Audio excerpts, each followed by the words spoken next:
Hey guys, this is your fellow newbie coder here, and this is my first video of many to come.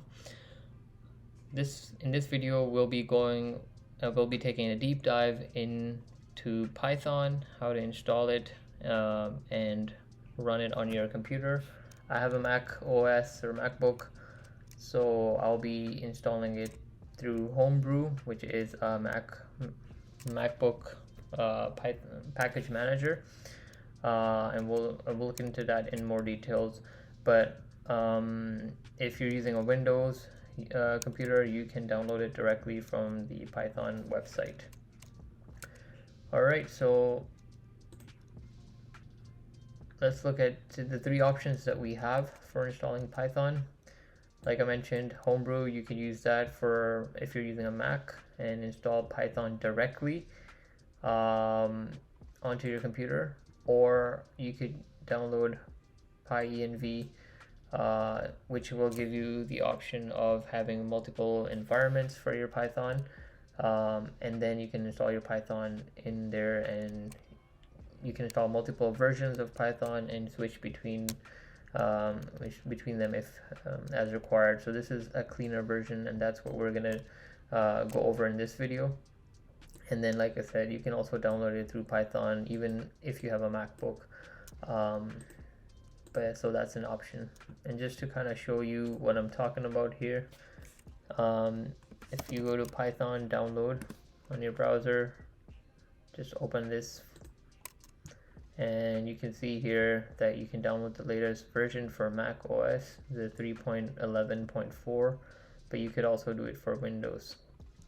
But we're not going to download it through here. We're going to download it through Homebrew. So Homebrew, this is a link. Basically, you can find Homebrew documentation here, and there's a lot of information in here if you have the time to read through it. But I've made notes on what we need for this purpose, and we'll kind of walk through those. Right, so first, we need to install Brew onto our MacBook if you don't have that installed already. So what we need to do is open up the terminal. And those of you who are not aware of the terminal, it basically allows you to do all sorts of operations that you are able to do with your mouse using the graphical user interface. So it's very powerful, and it just takes some getting used to.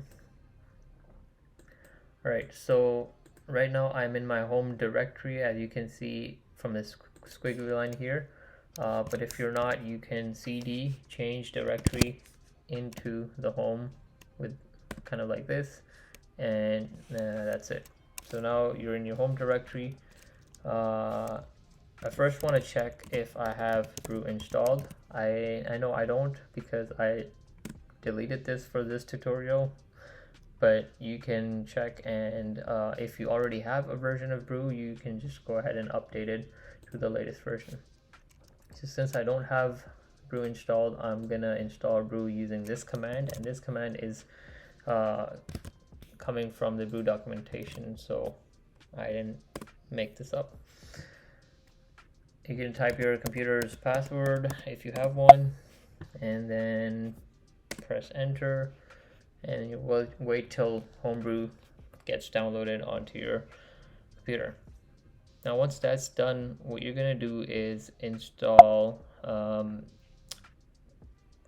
Pyenv, or you also have the option, like I said, of downloading Python directly through Brew using this if you want to go down that path. But since we're going to use Pyenv, we'll go look through the notes for that. Right, so Pyenv is going to be downloaded through Brew. So if you don't have Brew, you're not able to download it through Brew. So yeah, so you're going to do install Pyenv, and this is just asking if that's correct or not. Oh, my bad, let me do that again.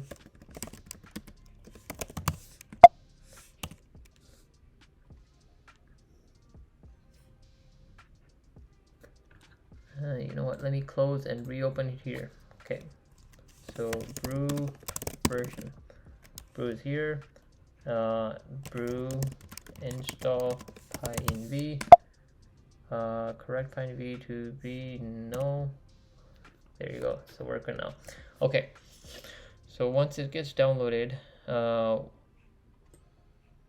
what you want to do is you want to find the version of Python you need. And since we saw on the website, the latest version is Python 3.11.4. We're going to go ahead and search for that and download it. So copy that formula in pyenv install -l. No. Okay, so now you see all these different Python distributions. You may have heard about Anaconda, but what we're going to do is just get Python as is, and 3.11.4, that's the version. As you can see, it's the latest one, and then there's some that are in development. So we're going to copy that version and go all the way here and go pyenv install and the Python version. Press enter and it will take a couple minutes to install Python on your computer. Now, when you type in Pyenv versions, you're gonna notice two versions. One is gonna be the 3.11.4 that gets downloaded, and then the other one is gonna be the one that comes with your laptop pre-built or pre-installed. I'm using the MacBook M1 and I believe I have the 3.9.6 that comes installed, but the older versions of Mac use Python 2.7, so you might be able to see that, and I'm not sure if Windows comes with Python pre-installed, so but this doesn't apply here since we're not going to use Brew for Windows. So we'll give it a few more minutes here while this gets downloaded, and looks like it was installed. Okay, so what you're going to do now is just check the Python versions that are in your system, and you can see there's one that's system and there's one that's 3.11.4, and the star means whichever one is currently selected. So it looks like it automatically selected this one here, but if yours is out on the system, you will need to set it by typing this command. So this will make this the global, this version the global version on your bash terminal, right? So every time you reference Python, you are gonna use this because this is set globally. So I'm gonna go ahead and do that anyway, and just to double check, it is the selected version. Awesome. So now we have Python installed through Pyenv, which was installed through Brew. So we're making good progress here. Now, one quick thing I want you all to check is your Python version. Now, sometimes you're gonna get this error. So don't panic. All you have to do is copy this line of code, and you're gonna update your configuration file for your bash or for your terminal, right? Whether it's a Zeesh terminal or bash terminal, you're gonna have to add this code in that configuration file. Now, I like to go through Visual Studio Code to the directory. So for instance, if I go through Visual Studio Code and I go to my home directory, I can scroll all the way down and find my ZShrc file, which is a configuration file, and I got a bunch of crap here that just makes my bash terminal or my Zeesh terminal look pretty, but you don't need to bother with that. All you do is you just type in that command that you just copied, save it, and close the file. Now, those of you who don't have VS Code installed and you're wondering if you can do this without that, yes, you can. what you need to do is go to your home directory. So I'm already in my home directory, but you can type in that command and basically list the files in this home directory, right? So as you can see, all these are the same files that you were able to see on VS Code here, all of this. So what we're concerned with is the .crc, but if you're using a bash terminal, you would put that code in this file here.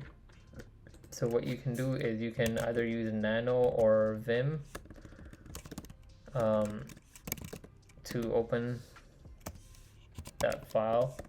So it's basically it's a editor that opens up in your bash or in your terminal, and this is the same file that you saw when I opened it in VS Code. And if I scroll down, I believe you should be able to see what I pasted in there all the way down, and you won't have all of this, so you might have an empty file. So right here, this is the code. Okay, cool. So now we have that. Just gonna exit out of there, clear my screen, and we're good to go. So now when we type in the same command, Python version, it's actually, I think I need to restart my terminal. Okay, so there you go. Now it's able to detect Python just by typing in Python, and it's detecting the global version.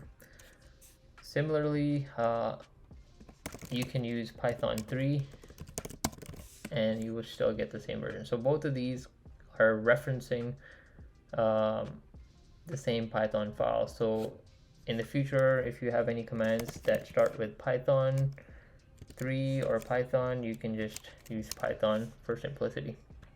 But we'll talk about that later. Alright, so now that Python is installed, you are good to go. And if you want to check if it's working, you can just type in Python and you will start it up here, and you can type any Python script. So for instance, I'm just going to type in print hello, and there you go. So this is a piece of Python code that I just typed into this Python interpreter, and it was able to give me an output. Cool. So I hope this video was informative for you all. Like I said, I'll be coming out with more and more videos, and if you have any questions, feel free to ask, and we'll catch up with you in the next video.